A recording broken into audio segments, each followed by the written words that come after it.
Hey everyone, it's Jim from Melatonin Amps, and in this episode we're going to do a cleanup of the PCB, and we're going to do a final inspection of all of our work. So I always have in stock a whole selection of various Q-tip like things. You really don't want the fuzzy Q-tips, they just leave fuzzy wuzzies all over the bloody place.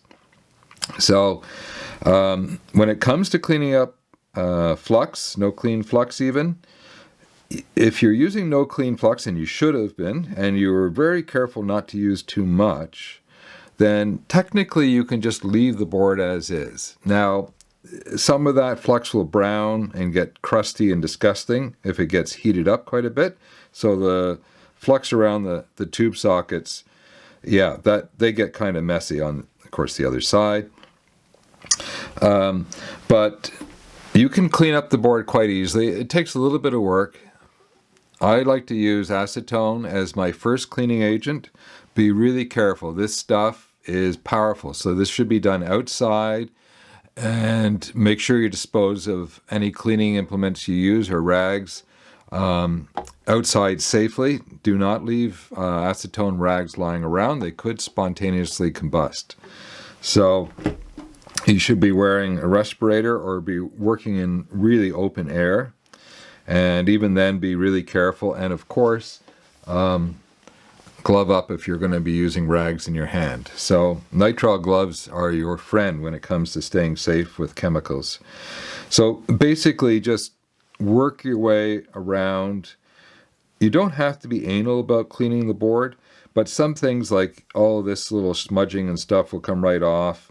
And you can work these flux bobs off quite easily. You're going to have to throw out your cleaning implements quite frequently because they do get gunked up, and all you'll be doing is, if you don't get rid of them, is you'll be spreading the flux all over the place, and then the job will actually be twice as hard. So do both sides of the board. Once that's done, it's time to inspect. Now, we're looking for a couple of things. One is obviously a big mistake.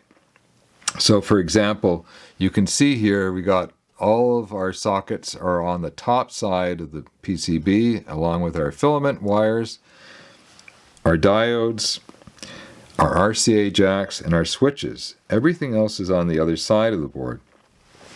And of course, all this stuff has to come through the top plate, so there's no room for error.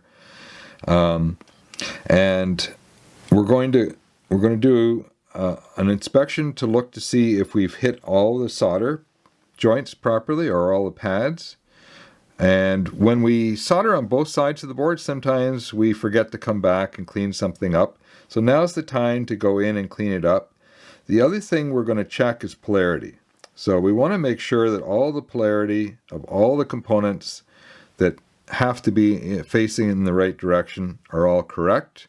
The resistors can go either way, so they're fine. I'm going to check my filament wiring to see if it makes perfect sense, and it does.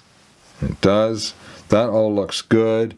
I've got the white jacks in the front, the red in the back. That's perfect. The switches only go in one way, so that's good. Let's flip it over and have a look and see what's on the other side. So this is all prepped and ready basically for installation. And that looks good. I'm going to look a little closer at very small pads, but they look really good. I know I took a magnifying glass already, and I was impressed. If you happen to see a spot on the board that you think, I wonder if there's a little wire in there, something like a little bamboo toothpick is a wonderful thing to just come in. No, that was just flux, and we're going to clean that up. Same over here. We don't want any stray wires. And if you find some, and I just did, be careful, because you don't want to muck things up worse than they are. But come in and just clean them off. And that's looking a lot better. So yeah, so I'm looking at solder pads. I'm looking at polarity. Back here we've got a bunch of caps. So the crease in the can should be on the positive side. Yeah, okay, that's good. That one's good. That's good. All of the yellow caps are non-polarized coupling caps, so they can go in either direction, but we've got them all sitting pretty. How about all the electrolytics? That one's good. This one's good. I can see the white banding below. That one's good. The big guys are good. We just put those on in the last episode. That's good. That's good. Okay, I think I've pretty much got it.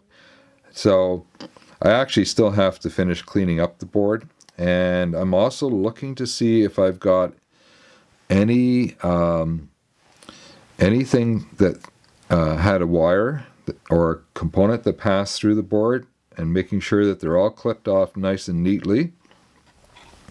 And over here,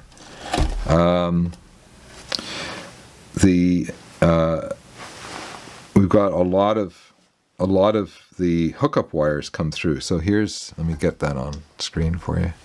Here's one of those banks, and I can see there's a spot right here where I didn't really do a very good job. So I'm going to fire up my iron, and I'm going to come in there, and I'm just going to clean that up carefully. So that won't take long. Now's the time to, tackle any little tiny things that you see, because once you get the whole thing assembled, you really don't want to have to take it apart. They do come apart quite easily, but you don't want to have to take it apart if you don't need to.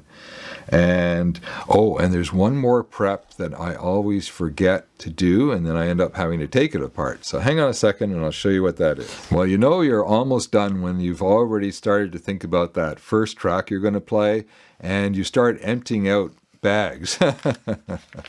So we got these spacers, and they go on the RCA jacks, and they just, if they're a little tight, just turn them and they'll go on. Just thread them on, basically. Make sure they're all the way down. You can check to see. And yeah, there we go. And one more. Excellent. Okay. Well done, everyone.